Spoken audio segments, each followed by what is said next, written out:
Girl, did y'all see this episode? Did y'all see the end of this episode? Oh, Jesus! Okay, guys, welcome back to my channel. If you guys are new here, hello, welcome. My name is Miata, nice to meet you. Have I ever said my name? Hi guys, my name is Miata Ade Labale. Welcome back to my channel. If you guys haven't already, thumbs up or subscribe, go ahead and do so. Get in the comment sections where we are talking about all things Bridgerton, all things horny, all things sexy, so get into it. But if you are like me and you have watched episodes 1, 2, 3, 4, 5, let's get into it. Okay, so the episode picks up right where we left off in episode 4. The episode starts with Daphne dashing home to pretend that she is still in bed after the duel. Of course, Daphne goes downstairs to talk to her mom, who has a hangover. I didn't talk about this in the last episode, but I loved watching Lady Violet be a little drunk. That lady was wrecked. So Daphne comes in and is like, Mama, me and Simon have gotten engaged. And Violet is obviously happy because this is exactly what she wanted. But Daphne tells her that she needs to get married right away. Like, the marriage can't happen by the end of the season. We need it to happen kind of like this week. We all know this is because Cressida is going to ruin Daphne's reputation because she knows what happened with Daphne. Her mom can kind of figure out that Daphne must have done a little something with Simon. There's usually no reason for a woman to rush into marriage unless her reputation is about to get messed up or she's just like so in love. And I love that Lady Violet's like, listen, baby, I don't know what you did, but I did the same thing with your daddy, so I get it. Daphne is like, she has this look of mortification on her face. Meanwhile, Queen Charlotte, who looks amazing with this these white locks that are up in this amazing hairdo. It's like this gorgeous white or blonde locks. I'm like, ooh, you look good, girl. She finds out that Daphne has chosen the Duke and Lady Whistledown over her nephew, the Prince of Prussia. Obviously, this infuriates her. The prince ends up coming over to Daphne's house and it's just like, hey, can we kind of talk about what happened? Because I thought there was something between the two of us. And she's like, yeah, there was something. And he's like, well, what's happening? Did the Duke force you to get married? I don't quite understand. And she explains that no, we're just so in love. He actually takes it so amazingly. Again, he's such a good guy. Would y'all watch a show about the Prince of Prussia? I don't know, he's probably a little boring. I know a lot of us really like the bad boys, the Simons of the world, but this guy, he looks like he would make an amazing father. What is the Prince of Prussia like in real life? Was he a bad guy? I need to look up some of the history because I know this show is making all kinds of shit up. But like I said, the Prince of Prussia, he takes it really, really nice and he wishes Daphne a life of happiness. Lady Danbury, Violet, and Daphne arrive at the park waiting for Simon, whose late ass shows up disheveled, clearly still drunk, partially hungover from the night before. He is so clearly unhappy and is being a complete asshole to Daphne, who is trying to have conversation with him. She's like, oh, you look a little hungover. Do you want to have a little hangover drink? And he just is not even interacting with her. This did make me mad real quick. There's this group of people that walk up to them, and in the front is a white man. Next to him is a lighter skinned older black woman. And behind them, basically hidden, are two dark skinned black women. And I'm like, truly, what did we do to y'all? What did we do? I said on Twitter that some dark-skinned black woman had to have killed half the writing staff's family, right? We must have killed somebody because I'm like, yo, when we couldn't have even been like, hey guys, happy to hear about your engagement. We couldn't even say that? How did we hurt you? Anyway, as they're talking to this group of people, Daphne tries to take Simon's hand and he pulls away from her. And everybody sees this, the group of people say, ooh, that's not great. And Lady Violet tries to make it okay. She's like, oh, I remember the nerves of love. But even Lady Danbury is like, nah, girl, now something's happening with these two. Anthony, sad, horny Anthony shows up to Sienna's place, but Madame de la Croix is the one who opens the door and is like, listen, Sienna doesn't need you anymore. She's not here anymore and you need to leave her alone. Meanwhile, if y'all remember in the last episode, we just found out that Lord Featherington has spent all of his family's money. So that morning when the lady's maid went to Madame de la Croix to get new dresses for the girls, she couldn't get them because they broke.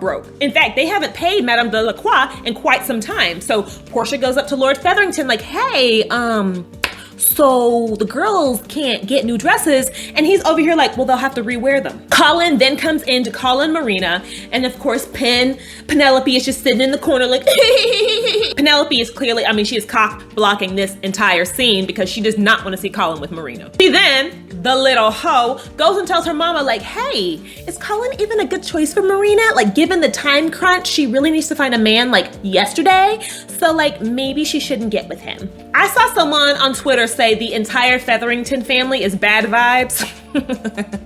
Y'all ain't lying. I'm like, okay, Penelope, okay, Portia, okay, Lord Featherington, all of y'all are just like messed up people. Again, completely different than the books, but in the TV show, y'all some messed up people. Meanwhile, marriage preparations are happening over at the Bridgerton house. Daphne ends up going over to Madame de la Croix to get fitted for her wedding gown, and who shows up but Cressida, who's like, yo, so I saw you being a hoe in the gardens. Daphne, who is not nearly as good at Cressida at this playing this game, is like, maybe you didn't see me.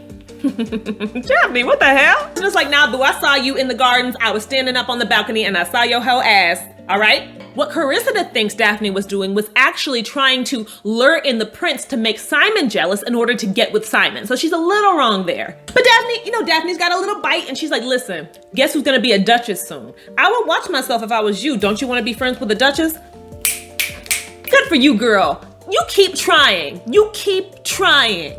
Back at the palace, the prince goes to Queen Charlotte and says, listen, you know, I tried to come here for love. It didn't work out. I'm gonna go back home. She is obviously upset. She wants him to fight for Daphne, and he's like, listen, I lost. So he leaves the room, and you can tell from the look on Queen Charlotte's face that, oh, no. I'm gonna make Daphne, I'm gonna make Simon, I'm gonna make everybody pay. So immediately after this, Simon and Anthony go to the church to get their special license from the Archbishop. Have a little bro talk. They kind of apologize to each other. They're like, yeah, we friends again. Then the Archbishop comes in and they can't get that special marriage license. And they're like, what the hell? They go back home. They let everybody know that they couldn't get the marriage license. And Lady Danbury shows up because I think she's getting dinner with them or something. And she's like, oh, yeah, the Queen's mad at y'all. She definitely denied this shit.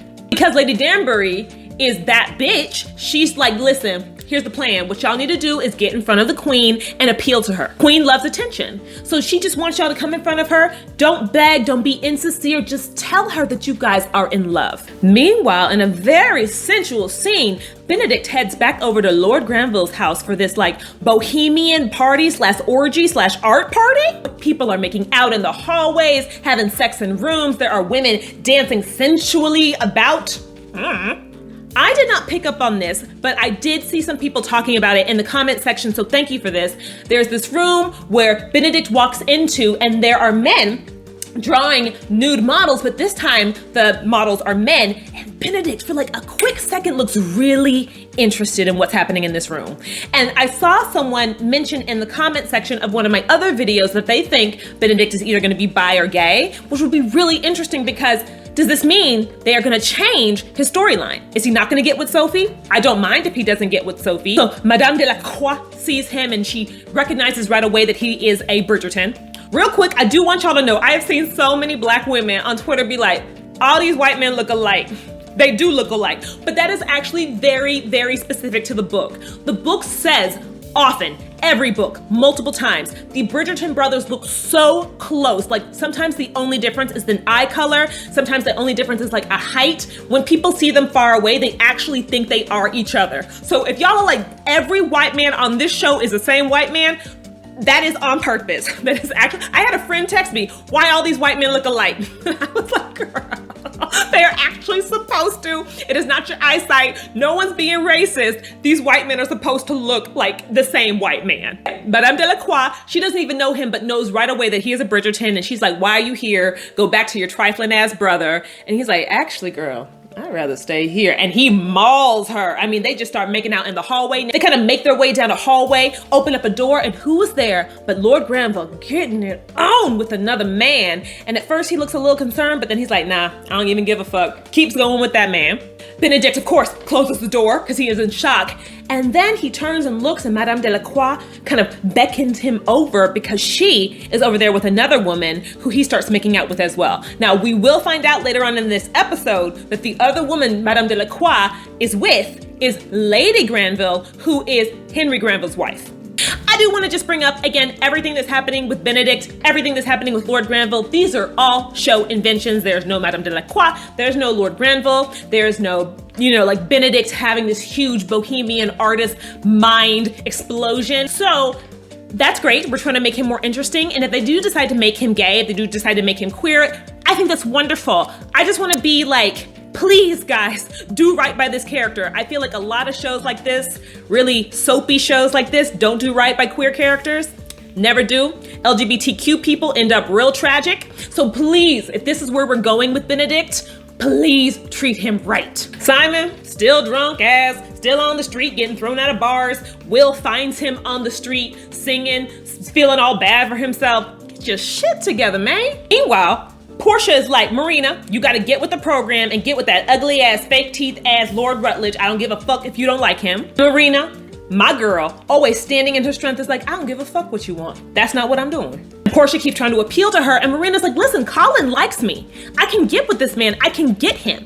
And so basically what she ends up saying is, listen, if Colin hasn't proposed to me by Saturday, I'll get with that ugly ass man. Portia's like, listen, Colin's gonna notice you getting pregnant, girl. How you think you're gonna hide this from him if it's gonna take till the end of the season to get married? And Marina comes up with a plan.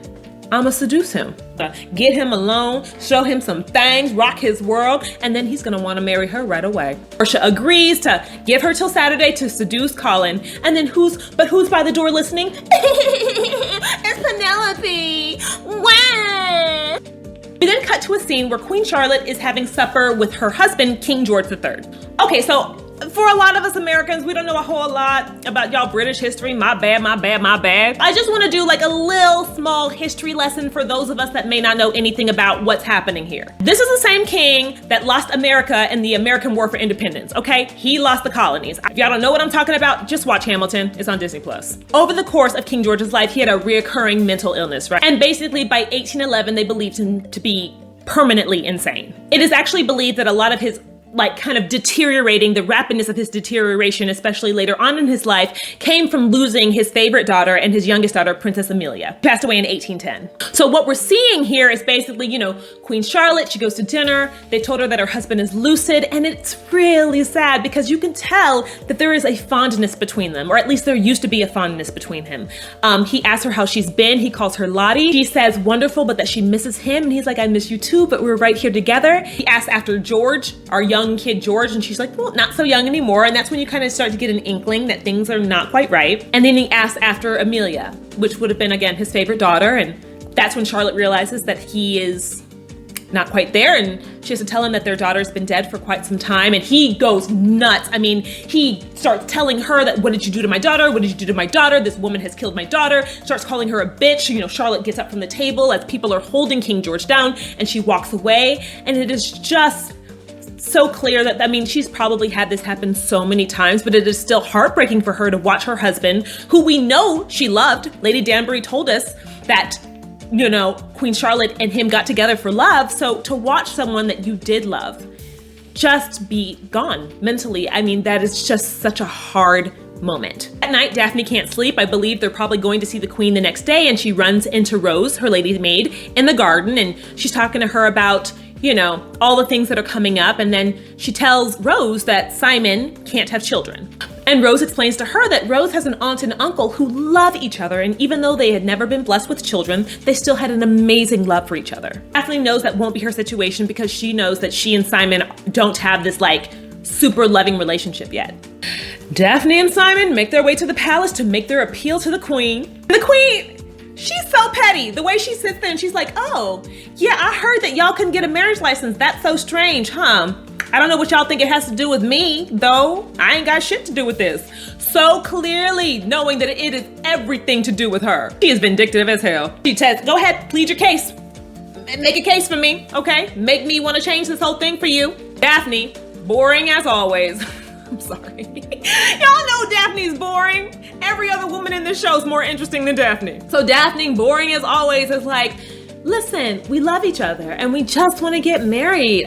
Even the way she says it is boring. Queen Charlotte's just like, Daphne's even like, there's nothing scandalous about this. It was just love at first sight. But as she's saying it was love at first sight, Simon's like, no, it wasn't. He just breaks it and it's just like, no, it wasn't love at first sight. And of course, everyone's like, what? And then, ooh, we get a speech. We get a speech that is just so beautiful. Reggae, look into my eyes and tell me that. Reggae, look into my eyes and tell me that. And he says, no, there was an attraction on both of their parts, but they hated each other at first. He says that Daphne thought he was arrogant and he thought she was too young, and neither thought that love was on the table. But because they didn't think that love was on the table, they were able to start this amazing friendship. Tell Charlotte about the ruse, about them pretending to be together, but also that they couldn't stand being away from each other. He explained that he has never been a man that likes talking, but something about Daphne just made conversation so easy for him. He said it was such a joy to meet his best friend in the most beautiful of women. And he apologizes to Queen Charlotte and says, I'm sorry, but it did take me seeing the prince with Daphne for me to realize that I wanted her to be my wife. And of course, Daphne's looking on like, Simon! I mean, every woman in the room looks like she's about to swoon. I was at home like, it is the most basic of speeches, but truly, Simon could read a menu and I'd be like, okay, do me now. And the queen, I can't tell if there are tears in her eyes, but there's something in her eyes. And she just says, how wonderful for you to have realized that friendship is the most important foundation for a marriage. Clearly thinking about her own marriage, because she says something to the effect of, even if that foundation eventually crumbles. Queen offers Daphne a choice. Does Daphne want to marry him? And we cut to the next scene. And they're at the wedding. This is a very intimate affair. It is family only. Anthony has Daphne on his arm as they walk up the aisle, and Simon's looking away, nervous as hell. And then he turns around and he watches Daphne come towards him. Daphne gets up to the front and both her and Simon look a little scared. They both look a little scared. And then the Archbishop announces them man and wife. We then cut to the wedding breakfast. In a lot of these historicals, there is a wedding breakfast that happens, like you get married first thing in the morning and then everyone goes to the wedding breakfast. This was probably a great idea. I love breakfast food, and then y'all can eat all day and then y'all can fuck all night, right? Like you're not too tired because you had the wedding just then. So they may have been onto something. Cressida walks up to Daphne and it's all like, see, I didn't tell, so like be nice to me. Girl, fuck you. Penelope is over here trying to hook Marina up with other men, but the only one that Marina wants is Colin. Finally, Penelope just puts her foot down and is like, no, you can't have Colin. He is my friend. He is a good man. You can literally choose anyone else, but don't choose Colin. And Marina's like, oh, so you want me to choose a bad man? You think I should attach myself to a beast for the rest of my life? And Penelope's all like, no, but like Colin is good. And Marina's like, listen, I'm sorry, but Colin is the one that I want. Portia comes up and is like, listen, girl, Lord Rutledge chose another woman, so you don't even have that choice. So you need to get Colin and seduce him right now. So Marina goes off on her task. Marina finds a nice little library and pulls Colin into the room basically, and it's like, hey, why don't you close the door? And then she's like, yo, we shouldn't be alone together, should we? And Colin's like visibly nervous and like, no. And she gets close to him and tries to kiss him, but Colin is an honorable person and is like, yo, I can't kiss you, you're a lady. And Marina is, I think, mortified and tries to leave, but he says, we should get married, which is perfect for Marina, except Colin doesn't want to get married right away. He wants to have an engagement over the course of the season. So we can see from Marina's eyes that she's gonna have to figure out how to get him to marry her right away. I have complained about this. I've had a few people, I've seen comments where they're like, this kind of makes sense. Colin is such a puppy dog in this first season. Now, they're obviously trying to have him grow over the course of the show. So this is for character development. In the books, this is not Book Colin at all. Book Colin is charming. He is kind of a ladies' man already. He kind of knows what he wants. He does end up going on tour for a period of time, but this whole like puppy dog wouldn't kiss a lady in a library thing, that ain't my boy Colin. My boy Colin would have taken a few kisses. Colin, for me, is like, after Anthony, again, my second favorite, Bridgerton. He's one of my favorite men in the series. So it's hard right now to watch Colin be so pathetic. I've seen some people be like, I love Colin. I like my men bad. I like my men wicked, okay? So it's hard to watch him be so like,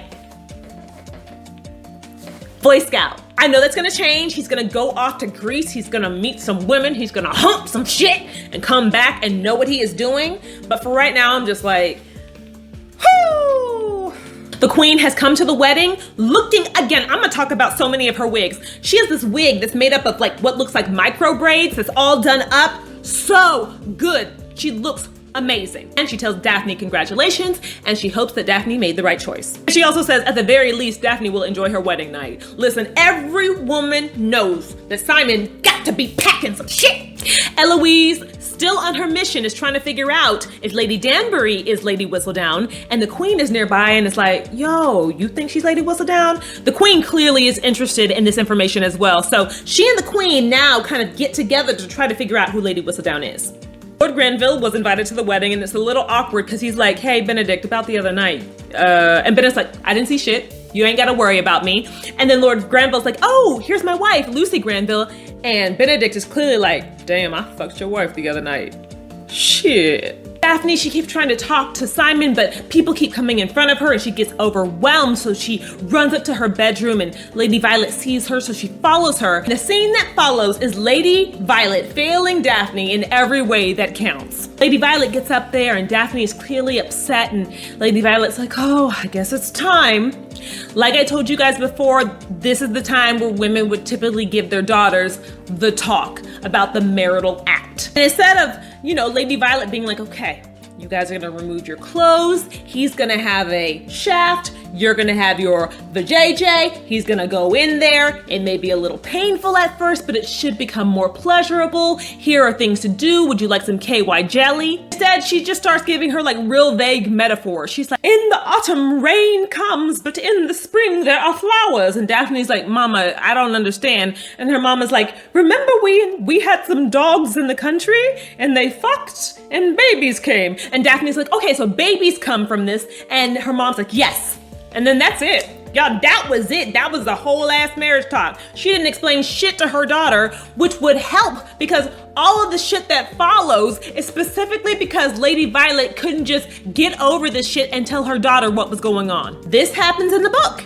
Almost the exact same thing. Lady Violet tries to have the talk, and despite the fact that she had 8 children and loved having sex with her husband, she just never has the talk with Daphne. Girl, get over it. Tell your daughter about the boom boom. Yeah, Rose comes in and is like, hey, Simon's carriage is ready to go. And Lady Violet's like, whew, good thing I got that done with. Simon and Daphne take off in the carriage. She finds out that they are going to be spending their wedding night at an inn, which she is so upset about because she imagined it being this magical thing. But Simon is trying to stop himself from getting in that good punani.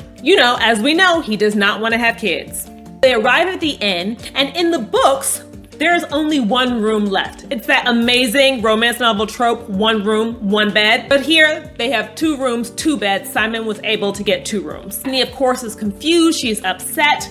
Both of them start pacing in their respective rooms. And finally, Daphne can't take it anymore. She throws open the door, and Simon is standing right there in the adjoining room.